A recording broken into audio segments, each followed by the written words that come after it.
An organization's password policy may require a user to reset the account password periodically. When this is not done, the account will get locked and the user will be unable to log in. In such a case, an admin user can unlock the user account by doing the following. Go to the Setup menu and then click the option Manage User from the User menu. Manage User Interface will open. Search for the user in the Manage User Interface. Toggle the lock switch to unlock state. You will receive a pop-up message asking for confirmation. Click Yes to confirm.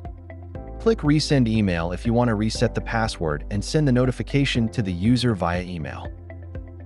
Or click Submit if you want to just unlock the account. This will unlock the user account, and access will be restored. To lock an account, search for the user in the Manage User Interface. Toggle the switch to lock state. Click Yes in the pop-up message for confirmation and click Submit.